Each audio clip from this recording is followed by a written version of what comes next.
This morning, we start with breaking news. Uber Inc. and the federal government have carried out a purge in which they executed anyone with an Uber rating lower than a 4.8. Although many of the offenders have been captured, several were able to avoid law enforcement, including one New Jersey resident. We go to Sally DeCamel for more information. Sally? Bill Parker spent most of his early life breaking the law, but it was when he downloaded the Uber app that he devolved from criminal to monster. I'm like, oh, can I put this in the trunk while we're driving? It's a person. They're like, I'm going to give him a 4. Though Parker doesn't have any friends at all, News 12 reached out to a former coworker who wishes to remain anonymous. Is Bill Parker a bad tipper? Bad tipper? Did you say bad tipper? That's an understatement. He'd rack up an $80 lunch tab, and where it says tip, he'd write reach for the stars. Can you believe that? He should be reaching for the potpourri. This guy's asshole passes more gas than an Exxon truck. Should you see Bill Parker, be advised to not approach him, especially from behind. Back to you.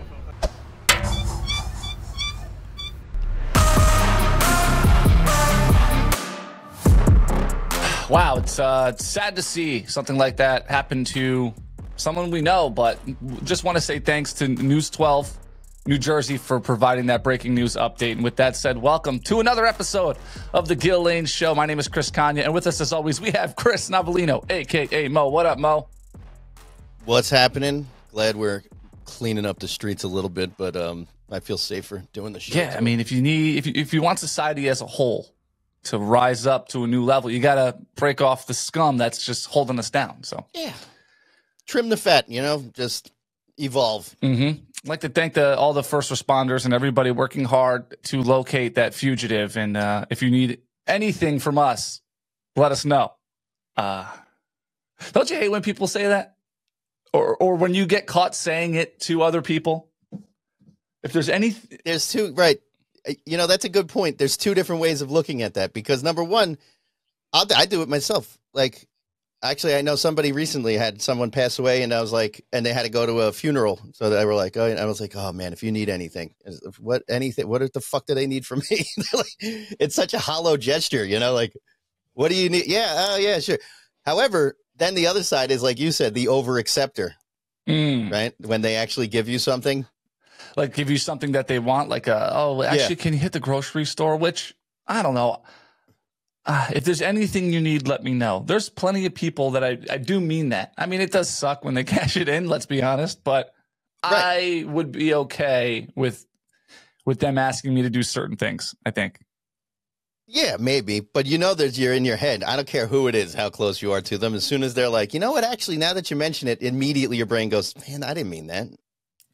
You also have to be. I didn't actually mean I was going to do something. Gotta be that was the whole point. What can I do for you? Kind of wild to actually cash that check, right? I mean, everybody grieves in different ways, right?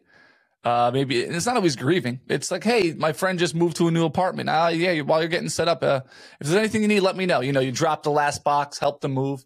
All right, see you later, Frank. You leave. You're like, hey, anything else you need, just let me know. It's like, if you were to get a text like right after, like on the way home, be like, actually, can you help me unpack the forks? Yeah, keep it going. First of all, you hit the nail out there. How about that being what they need? Imagine if you're at a, I don't know, somebody's great uncle died, and you're like, oh my God, if there's anything you need. And they're like, I'm moving next week, actually. It's a lot of the couches and shit need 2 people. Can you help me out? And also, we're going to Missouri. Do you have anything to do the next 3 days? Can you take a week of vacation at work and help me cross country move? So I guess there's a line somewhere, right? I get for me, anything above 0.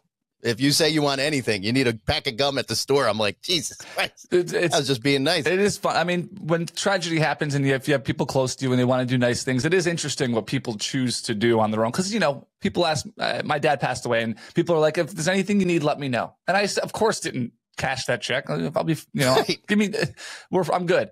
But people did stuff anyway. That's the next level, is they'll just do stuff anyway. So, I mean, I got 15 trays of pasta, which is hilarious because it's almost giving me more work. I guess there's a theory behind it. Keep your mind busy and all that stuff, which is very, very, it's nice to be thought of. But and this is going to get a little dark, just a warning. But My dad was a alcoholic who fell into depression and ultimately took his life. He died. Like, you could make the argument that there was a series of events that occurred after he developed this dependency on alcohol. And one person, after he passed away, and they knew this about him. Everybody in his life knew this about him since he was 13, right? It was very obvious.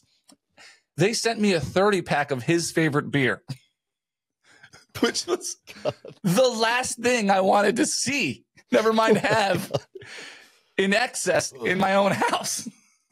Oh my God. I mean, you can laugh. Don't feel bad. It's ironically hilarious. I actually, just for the audience, we did not go over this in prep. Dude, is there a worse gift? Holy shit. Is there a worse gift to give in that situation? Was there like a ribbon on it? How was this even presented? Like, it was like left at our door with a card or something. Oh man, they're really testing the old, it's the thought that counts. I mean, they're really testing that theory. Yeah. Wow. Isn't that crazy?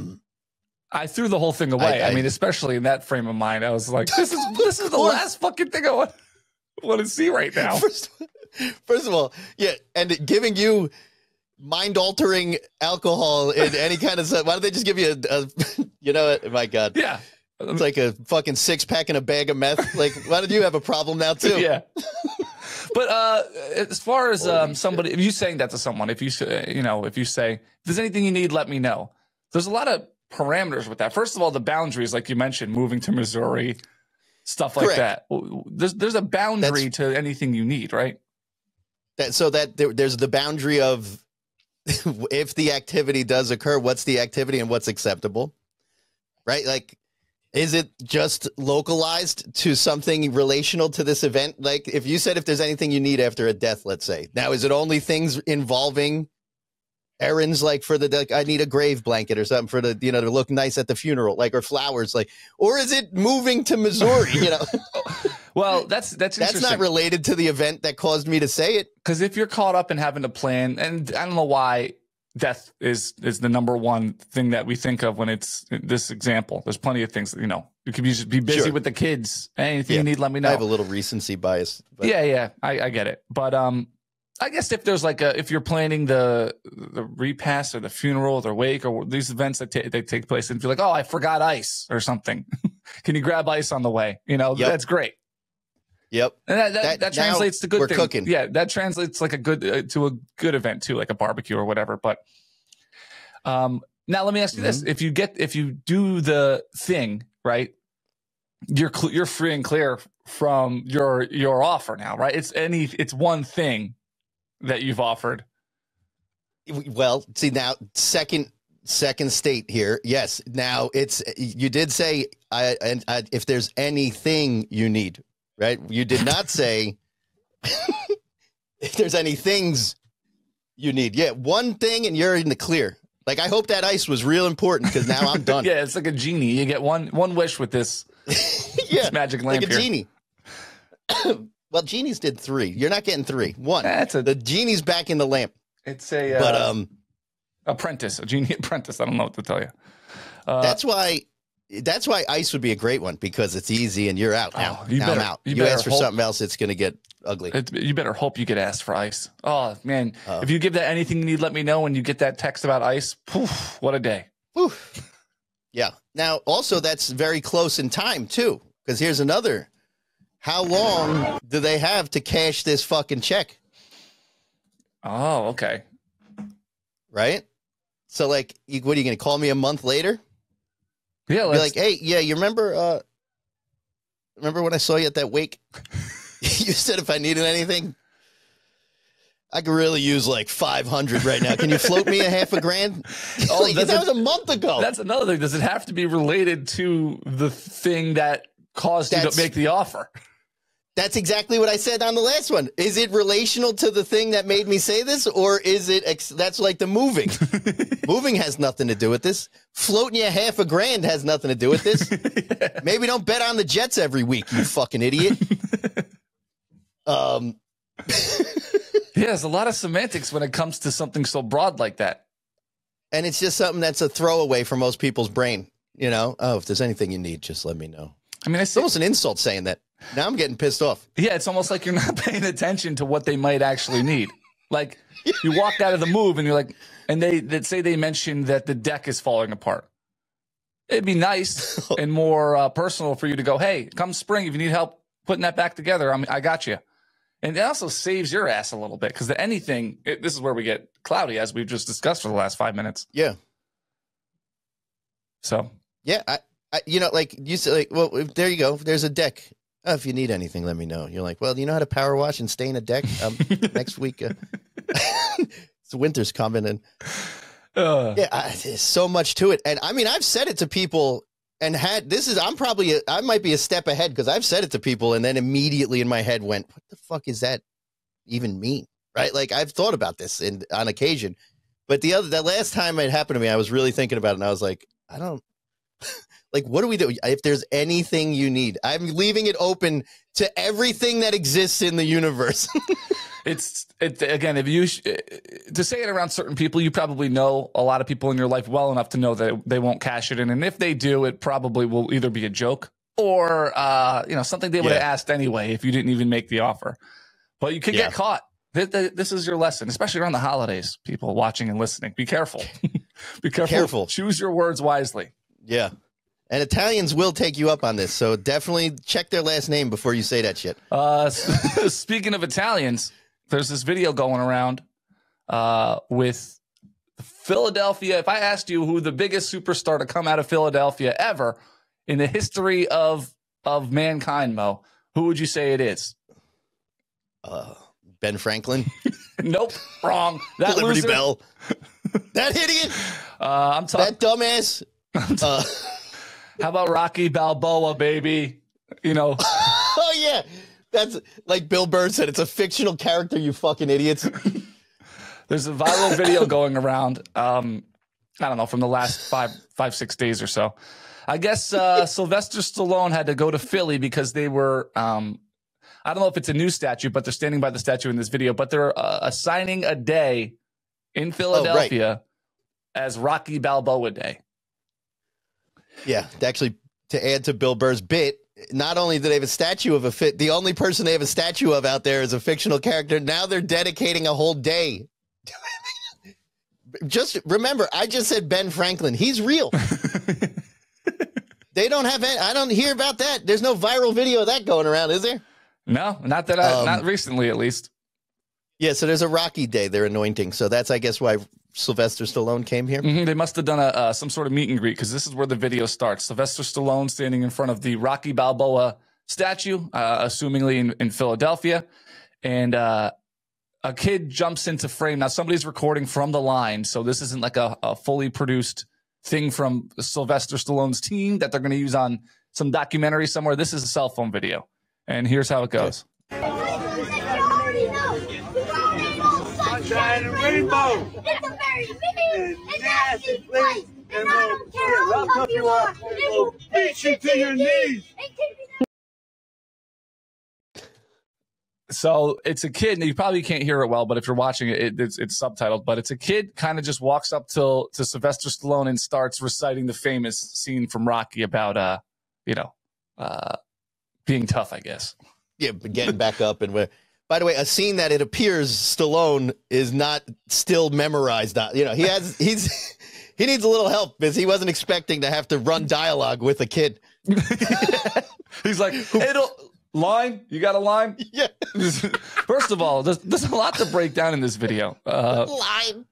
Besides the kid walking up and just doing a scene from 35 years before he was born. Yeah, which he's probably watched 3 times today. He's seen the movie 6 times today, and he's like expected Stallone to go back 50 years. There's does Sylvester Stallone have an umbrella guy? You see this guy dressed as a minion? He's got 2 umbrella guys. There's a second umbrella. This is like the JFK shooting. Holy shit, he does. There's a second umbrella. First of all, the kid and his family don't even have an umbrella.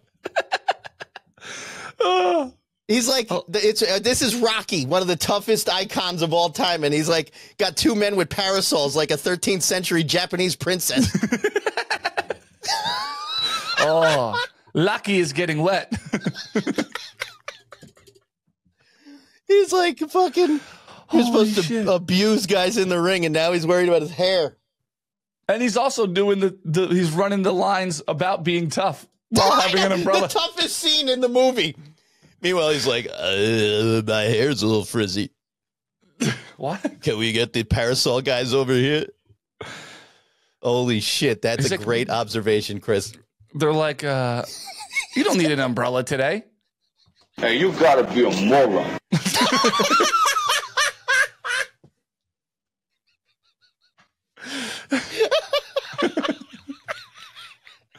What? All right, do you really need more than one umbrella, though? You don't need two. Hey, you gotta be a moron. You gotta be a moron. I can catch cold. The kid just says, the kid just starts the dialogue. He cuts him off. Hey, you gotta be a moron.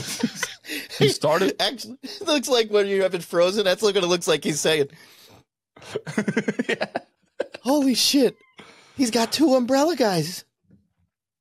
The fucking Rocky. He used to beat up sides of fucking beef in a freezer.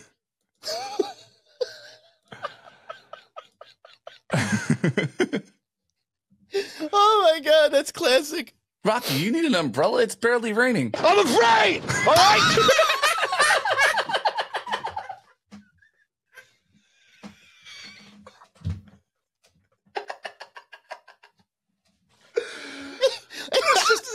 It's just a little rain. Do you really think you... I'm afraid! All right? All right, all right. Hey, Rocky, why did you hire two umbrella guys? I'm afraid! All right?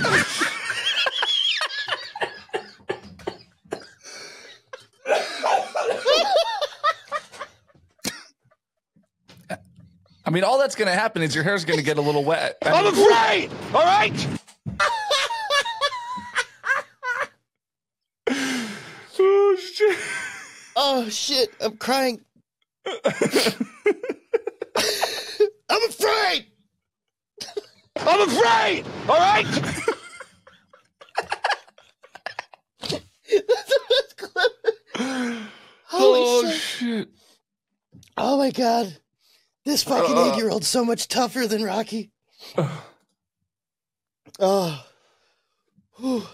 Hey, we don't all have to wear the same hat as your umbrella team, right? You're not... There's no chance you're going to lose us, right? I'm afraid! All right? All right. Yellow hats. Put on the yellow hats. What if I lose one of you guys? I'm afraid! All right? Holy shit. Rocky, why do you wear slip-ons? I mean, what do you think? You're going to trip over your shoelace? I'm afraid! All right? Yeah. Rocky, you don't even have your Crocs in sport mode. Are you sure? Or why do you have your I'm Crocs afraid! in sport mode? All right? I can't even talk right. It's so funny. I can't even speak. Oh, fuck. Seeing stars.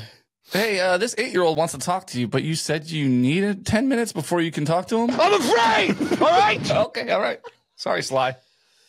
Hey, Rocky, you really wore your mask long after COVID was over. Why is that? I'm afraid! All right?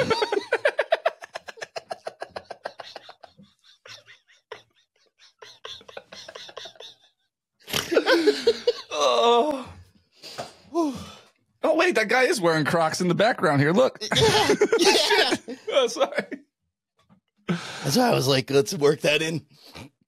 Hey, it's Oh my God. hey, Sly, it's a little rainy, but they want you to run up the stairs and do the scene from Rocky. You don't want to do it. Why? It's just a little wet. It's not too bad. I'm afraid! All right? Right. All right. Okay, jeez. All right. This is why we never invite you to the meetings. Hey, Sly, it's 1 a.m. Why are all the lights on in the house? I'm afraid! All right? Scared of the dark. Where's that baseball bat leaned on your bed when you're asleep at night? I'm afraid! All right? Sly, you're 71. You really want us to bring the swimmies when we're going to the beach? I'm afraid! All right? You know, you can come out of the kiddie end of the pool. It's fine. Why won't you come over here? I'm afraid! All right?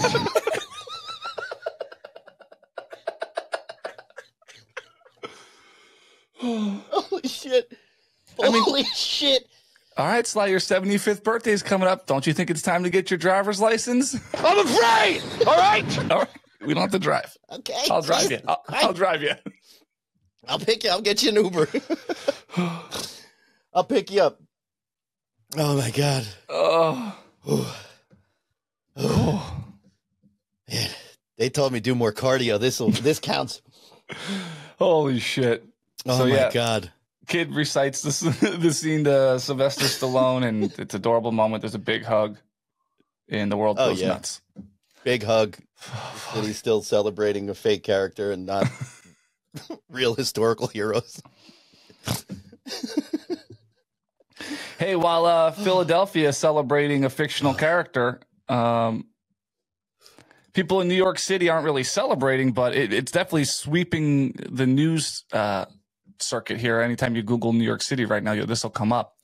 Yeah, and this is so New York. You living so New York. You living what 30 minutes outside New York City? Me living in New York State. The irony there. But this is so New York to find something else to charge for.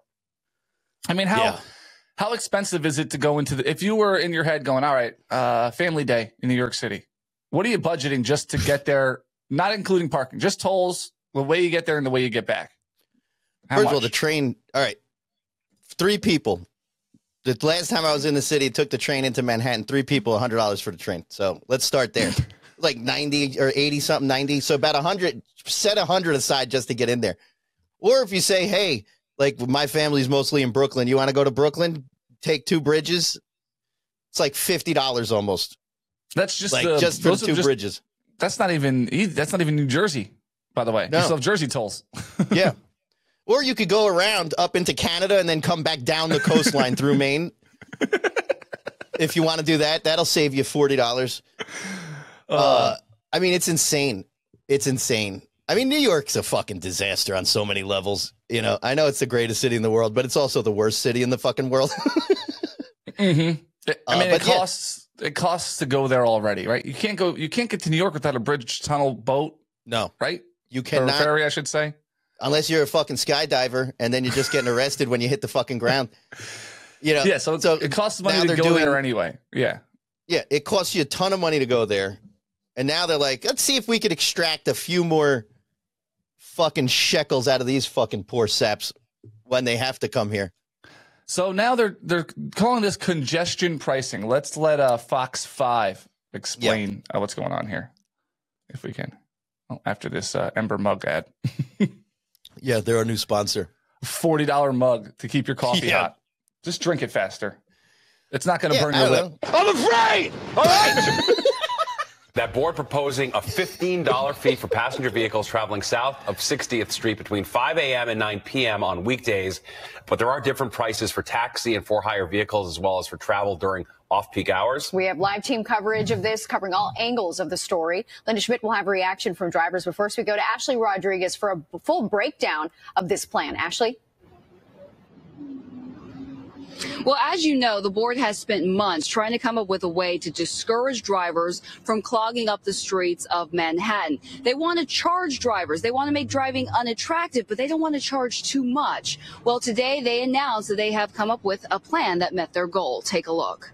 All right, so they're trying to get the streets less congested with cars, but they couldn't do it by just asking. So now they're going to charge you to be a car on the road. Yeah, what is this lady like drunk? They're trying to discourage them from driving. No, they're trying to extract more money out of the people that have no choice from driving. There's 70 cabs in the background of her right now while she's saying this. Who are they discouraging? Does anybody drive around New York just to see the sights? Like, I feel like that's the last resort in New York City to get in the car and move it. Yeah. Once you find a spot, especially if it's free, you're not moving for days. Like if I've ever come down from Rochester to visit New York City, if I just so happen to drive and, I don't get the hotel that has the parking, even though they'll charge for that too. If I find a spot that's good for the weekend, I don't care if we go to Pennsylvania from New York City. That car's not moving. Of course. I got a couple of cars still in Manhattan for about 10, 15 years now. I just leave them there, cut the insurance. I mean, God, first of all, if you park somewhere for free, I'm going to tell you right now, I've been to sides of the city you don't want to see. You know what I'm saying? Like, well, street you parking. might not have a car, but because anything decent and free is like you said, someone's parked there since '87. Reagan was president when that car parked there. But people who are savants of the city, if you will know, hey, on 37th and 8th at 2 p.m., if you can get there at 2, between 2 and 2:10, you might be able to get a spot for free where you're good for a night or a couple days, right? Yeah. So it's not all bad absolutely. areas that have free parking. It's the street parking. But yeah, you're not moving your car unless you have to, unless you're obviously a cab or something like that. Or you could get towed. Because like you said, it's very hard to follow those rules, like, and know what times, unless you're like from the city. And I mean, actually, I went to see a taping of The Daily Show one time. And the funny thing is, it was me and a girl I was dating at the time. This is many years ago when Craig Kilborn was the fucking host. That's how long ago this was. Okay. So her father, to be nice, handed me a $50 bill and said, here, just pay for parking. Because he knew I was going to try and find some parking. I'm always, I'm just a cheap fuck. I'm broke, especially when I was like fucking 20. So, or whatever it was. So anyway, he gave me a 50 for parking. I go drive up, and now I don't know if anybody's been to a taping of anything, but it's not like bright lights, Hollywood, fucking red carpet. It's a brick wall with a fucking metal brown door that you either getting like in here or you're going to see The Daily Show. I don't know. God damn it. Mark the time. Wow, it's been a few episodes. Yeah, I made it a couple months. Anyway, you're either gonna get robbed in there, or you're gonna see a taping. So anyway, either way, when you're walking up, I'm afraid. All right. Yeah. I can't take. So I'm driving past the street, 40-something, whatever street. I'm driving past it, and I go, oh my God, look at all this parking over here. It's amazing how much parking only this street has. So I park and I walk up and I wait in line. I go in, I see the show. It's great. I got on TV at the end. He took my hat and threw it. It was one of his things where he took someone's hat in the crowd and threw it. I come walking out, nothing. There's no car there, obviously. It's the worst. So now I want to remind you, I was given money by a human to do specifically parking. The opposite of what you did. The opposite of what I did. Now the tow yard is across Manhattan. It's fucking freezing outside. I think, I don't even know. I think I had like my money in the car. Like everything that could go wrong went wrong. I get to the tow yard. I tell them I need my car. They're like, they're like, your registration and whatever. I'm like, and your insurance? I go, it's in the car. They're like, well, we can't let you in to get to the car. So I'm like, how many people are carrying around their fucking registration and their insurance for their fucking car? I can't get to it. Dude, it took me like a week to get my car. The guy, her fucking dad never let me live down the fact that he handed me a 50 to get parking, which, by the way, at that time cost less than $20. Yeah, I bet. So it took me a week to get my car back and probably about $280 to get it back. 210 times the money. Getting towed is the worst, especially in Manhattan. Everybody if you've driven to Manhattan 10 times, you've been towed 3. Like 3. Yeah. They're going to extract money from you. Now they know how to, they're like, we don't even have to tow you. We're going to get it from you while you're still, and we're going to get it from you one way or the other, congestion pricing, pal. And then we're going to tow you. All of us recognize that this is a contentious issue. Congestion pricing your hair. You're going to be on TV. You mean the Traffic Mobility Executive Board doesn't have hair and makeup people? I mean, that's why they're Only doing New York. That's why they're doing the congestion pricing fees, so this guy can get a hair and makeup. And by God, how big are your ears? Holy shit. Oh, wow. Even his fucked up hair doesn't cover him. Oh, my God. Holy shit. Well, I can tell you one way to avoid traffic. Just fly on Dumbo's back over here.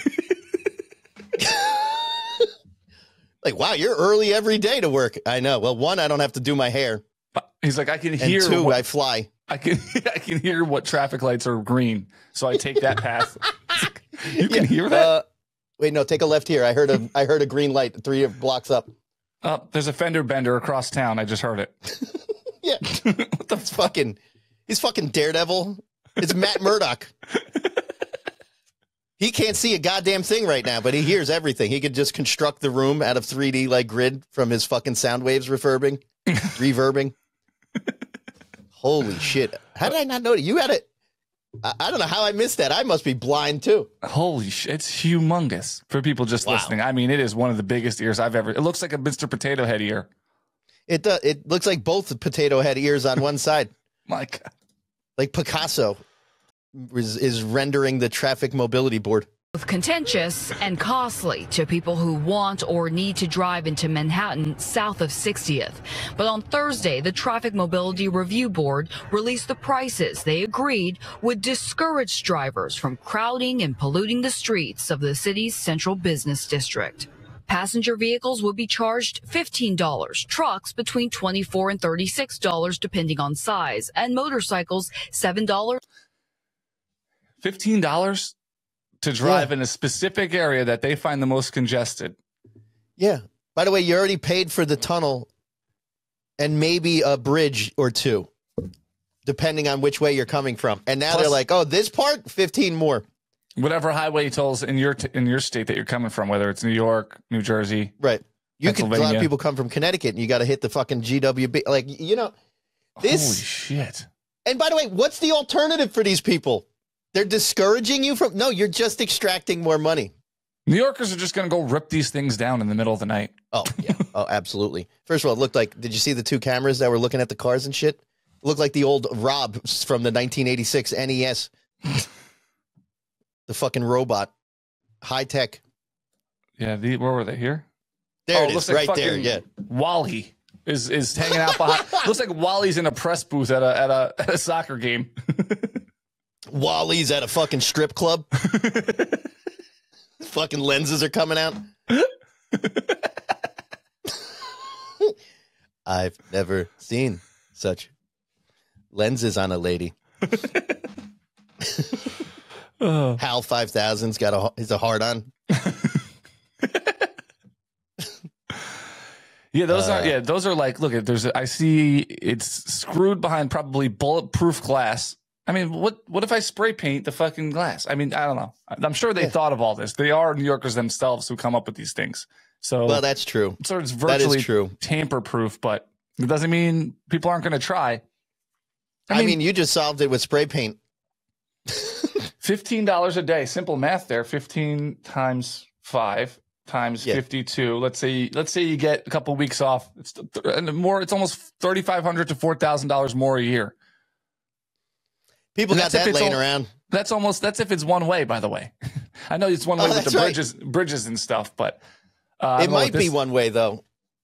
Let's see. But if it's not, then you're talking $8,000. They agreed would discourage drivers from crowding and polluting the streets of the city's central business district. Passenger vehicles would be charged $15, trucks between $24 and $36 depending on size, and motorcycles $7.50. The toll would only be charged once a day between 5 a.m. and 9 p.m. on weekdays and 9 a.m. and 9 p.m. on weekends. And fees fall by 75. Oh, so they're charging on weekends too. Okay. So, between 5 a.m. and 9 p.m. What a small window.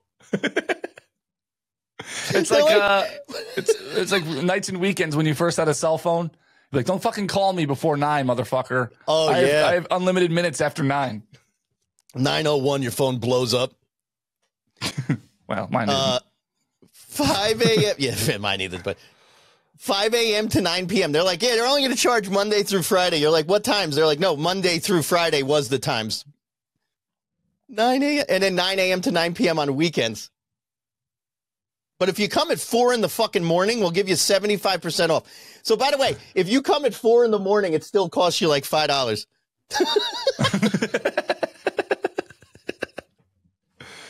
This is to discourage people at 4 a.m. also? Percent during off-peak hours. And Governor Hochul wants to remind you it could have been worse. Original plans were every time you go. They're threatening us now. You could end up having to pay upwards of $23. Those numbers would have been significantly higher. The numbers came down. It's only one trip a day. Drivers who enter. That is the most asinine point I've ever heard. I don't know who said this, if it was on the air or not. We talk about it a couple times. It comes up, but the whole, if somebody makes something high and then everybody complains about the price, they'll bring it down and then they'll get what they originally wanted anyway. And you'll be relieved as the consumer that it's cheaper. And I'm doing air quotes. Oh, 100%. First of all, 100%. I was proud. I don't know. Maybe somebody brought it up though. And yeah, like a sale, you set the price high and then give a sale half off and it comes down to the price they want it to be. You know what I'm saying? Mm-hmm. And they're making it as confusing as possible. $5 credit for drivers who enter through these specific routes. Yeah. $12 to $20 credits for trucks. No tunnel credits during off-peak hours. No credit for those who cross into Manhattan via the GWB. So, eventually people are going to figure out when the best time to travel is, and then it's just going to be congested then, isn't it? Yeah, exactly. So then you're going to have to move the fee over. Fuck. Off peak is now 20. And you're like, wait, congestion's 15. And they're like, I know. Well, they had a lot of people were using the Drew Carey Bridge, so we had to fucking move the prices right. Wait. You're like, you're not even making sense anymore. So we never did. That's the secret. That's the secret. That's really the secret to all this. To be able to charge people who live within Manhattan, right? Because they're not getting the money from them for the bridge stuff because they're not leaving. Yeah. Okay. Yeah. They're like, you fucks thought you were clear? I know you don't have a car, so I can't even get you on parking. This is this is just blatant extortion. I mean, I don't know. They're like, now you want to have a car? We're going to bury you. Go back to the subway, pal. You want to live in the most expensive city on the planet and you want to drive? No. Yeah. There you go. Much better. Oh. You want to live in the most, I know your rent's $7,000 per room. A square foot, yeah. A square foot. And the subways, you're getting shot about half the time down there. We know what happens underground. Homeless guys throwing people on the tracks, people getting shot in the cars. So now you're like, oh, maybe I'll get a car then. They're like, also not a good idea. Yeah. Wait, you want with wheels that move? I don't know about that. Why don't you take the subway? I'm afraid, all right? I'm afraid, all right? Why don't you just jump in a cab with somebody you don't know? I'm afraid, all right? All right. Oh, shit. Why don't you want to meet me on that side of Brooklyn? I'm afraid, all right? Oh, man. Holy shit, I might have to carry that around on my phone. People will still visit New York City. It's just so nice. I mean, as somebody I used to go there a lot more, obviously, living down where you are. But even up here, where I'm 5 hours away now, still relatively close, probably closer than a lot of people listening or watching. Sure. But it does look really good around this time of year, the holidays, to go visit. I mean, it looks awesome. Like in the Instagram videos, and like the influencers will post montages of all their stops and the tree and the buildings and all these bars that are Christmas themed, and even shopping.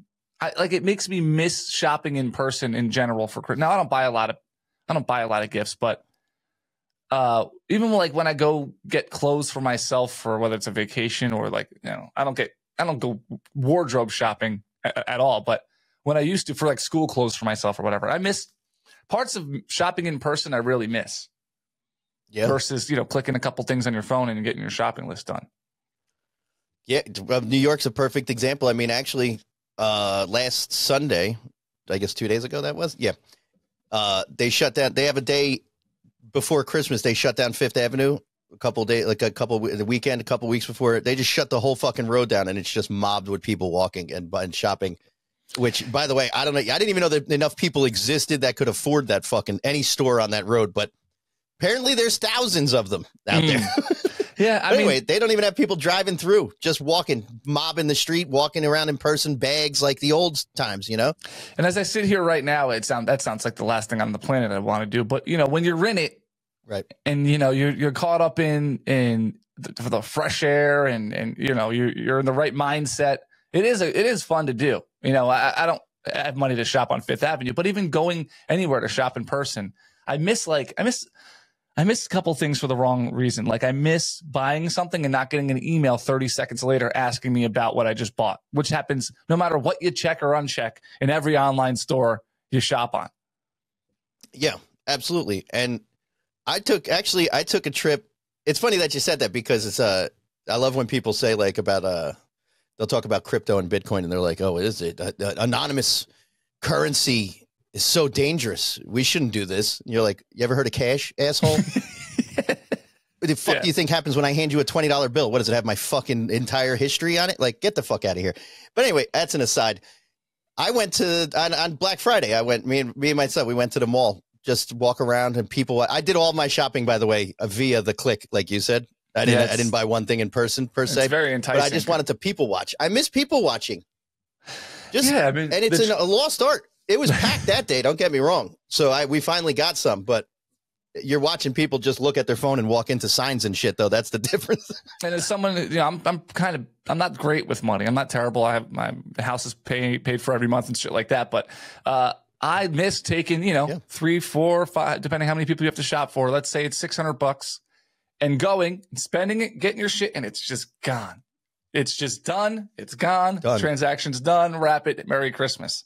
I don't know. Maybe people are better at controlling or, you know, budgeting for Christmas all year long and shit like that. The stuff you see in the movies, I don't think it exists for real. I mean, that's ridiculous. I miss not going, you know, then you go back in February and you're paying for the pair of earrings you bought, you know, this time of the year in February when the credit card bill comes. Yeah, I don't even know. I got Klarnas flying around. I don't even know what the fuck I'm paying for anymore. They could hack me and just take my money and I'd be like, yeah, that was probably a sweater I bought 2 months ago. Oh, yeah. And a firm I know a few weeks back we were talking about this, and a firm is the other one that I was thinking of. They always offer financing on anything you buy. It's genius. It's absolute genius. And I actually remember years ago there was a guy who came up with the concept of microloans, and like the return rate on microloans was like 1,000% higher than like regular loans because people really needed the money that we're getting. Like you loan them $100 as opposed to like when you get this shit in the mail. You want to borrow $400 million? Yeah, I get that all the time. It's clear up your credit card debt. And you're like, I got a couple grand, maybe. Why do I need 400? I mean, that sounds like a lot. Oh, 60% interest. Okay. Yeah. Oh, that's wonderful. Here's 3 signatures to ruin your life and the life of the next 3 generations. Just sign here. Yeah. I have generational wealth. I have generational poverty I've caused. Generational debt, yeah. Yeah. But they're geniuses. You look at something, you pay way more than you would with one payment for things. Like, I'll give you an example. I saw the company Brooks Brothers, right? Traditionally very rich for most people's blood, especially middle-class people's blood. And I saw this awesome hoodie on like Instagram, and it was like Brooks Brothers or whatever. Paid like $120 for this hoodie. They told me, they're like, oh, you want to pay 4 installments of $30, which, by the way, is probably what I would pay for a hoodie once. And I'm like, yeah, okay, I'll pay $30 4 fucking times. So I got a hoodie that's $100. By the way, it was like a $500 hoodie. I got it on sale for $120, and then they Klarna'd my ass. Next thing you know, I'm just a sucker. I turned into a Jonas Brothers song. Lamb's wool crew neck belt striped sweater on sale, $138. Yeah, that's exactly the range I was in right there. Let me ask Is it on sale from what? $198. Okay. Oh wow. So that one started cheap. They're usually about $280 or something, I think. Well, let me ask you this: if you walk into the Brooks Brothers store, if one should exist, are you giving them $140 in cash for one thin hoodie? Never. I was actually in a Brooks Brothers store one time, and I remember I walked in, and I was an adult. I was a professional. I had a closet full of button-up shirts, thank God.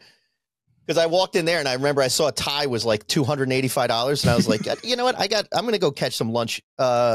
I don't even know why I walked the fuck in here. Before you go any further, what's your move when you walk into the store like that? Someone goes, "Hey, if you need any help, sir, come and get me. My name is Clark." Okay, thanks, Clark. You look at the first tag and you realize I do not belong here. Do you 180 immediately, or like chuckle at like what I do is I chuckle. I'm like, "Oh, whoops," and I leave. Or do you kind of play it cool and be like, "Oh yeah, I just don't want anything right now." I would say I'd be more inclined to get the fuck out ASAP, but there's also the curiosity now. Like, how far does this go? Right? Like, my God, if that's what a tie costs, like, can you imagine a suit, like a whole suit or something? Or like, I mean, I remember I was down in Florida one time, and I was down in Key West, and my friend was in college in Miami, and one of his roommates was this kid that was fucking loaded from England. His dad like owned some shit. He was loaded. And he's like, "Oh, let me look in this shop." He saw some company that no normal person has ever heard of, you know? And he starts looking at these wallets and shit. And I remember I went to the guy and I said to the guy in the store, because now I'm trying to kill time until this guy's done. And I go, "Oh, can I see that wallet?" And the guy goes, "You come down here," in like a French accent. We walk down to the end. He opens some like broken drawer with basically shit for people like you and I. He's like, "No, you look at this shit, you fucking pauper. You're lucky I let you in here." Wow. And yeah, the guy who went in, by the way, bought a wallet for $8,000. This is like 25 years ago, by the way. $8,000. It was some alligator something. I was like, I don't even know if that's legal in this country. I don't even know what the fuck is happening. I would have to take a loan out to get the wallet and then have zero to put in it. Like, what would be the point? $8,000. $8,000. Yeah. And anyway, that was not my friend. I mean, I don't dislike the guy, but he would be like, "Who's this guy?" Yeah. I thought you were my assistant for the last fucking hour and a half. He's like, "You're like, you're my umbrella guy." You're like, "Sir, why won't you show me the fancy wallets? Can't I hold them and touch them?" I'm afraid. All right. All right. I'm not going to ruin it, but Jesus Christ. Okay, fine. My God, you hold one guy's umbrella. They won't get to show you anything. Hey, you gotta be a moron. I had another. Sometimes they don't even let you in the store. I had another kid I knew one time. He was on the beach and people were just drinking. It was a bonfire or something, and like he ended up like feeling something in the sand, and he pulls it up, and it's like a nice watch. So he goes, "Oh," and then like when everybody sobered up, he looked. It was a Cartier watch. Come on. I swear to God, it was buried in the sand a little bit, and he found it. And so he went to try and get this thing. This is before this, again, no internet back then. So he like went to the mall, and they were like, "Dude, you got to go to like a Cartier store. Like, you got to go to Manhattan." He goes into the city. They like spear tackle him at the door. They're like, "Get the fuck out of here. We keep kicking trash like you out every fucking 4 hours." He pulls the watch out. They're like, "Oh, let me help you this way, sir." Oh, yeah. It's so funny. Yeah, that watch was worth $14,000. And he found it in the sand. Found it in the sand. Motherfuck. That shit won't happen to me. It was a spot where people go and get fucking destroyed on the beach, and whatever rich guy lost its defense. So he was definitely carted out of there throwing up, and they're like, "Where'd you lose your watch?" And he's like, "Where are we now?" He was Cartier. I don't even remember last there. night. Yeah. He was Cartier out of there. Yeah. Yeah, that's something like that won't happen to me. I don't think. I mean, yeah, maybe, but that's insane. I only have secondary access to this information. That never happened to me either. Oh, shit. I wish. You know what you can find? What Diamond in the Rough you could find, you listening and watching, is the Patreon edition of this show. Every week on Thursdays, we put out a brand new hour of content. It starts at $5 a month, $7 a month, or excuse me, $8 a month if you want video. And then there's a exclusive tier called the Lane Jane tier. It's $20 a month, and you get gift boxes and you get extra episodes randomly throughout the year when we get together and record them. So if you could check it out, that'd be great. I think you'd like it. Patreon.com/The Gill Lane Show. And if you want to try it and don't want to pay, You can try it for 7 days for free. So patreon.com/The Gill Lane Show. All right. Well, we hope the investigation goes well. Yeah. From the breaking news you saw at the beginning of this episode. Meaning he's locked up forever? Yeah, we've officially, I think it goes without saying, we've severed ties with, he who shall not be named. Yeah, no, we're legally not allowed to even talk about the name specifically, but I think it's obvious, right? It's like, why don't you want to go to prison? I'm afraid, all right?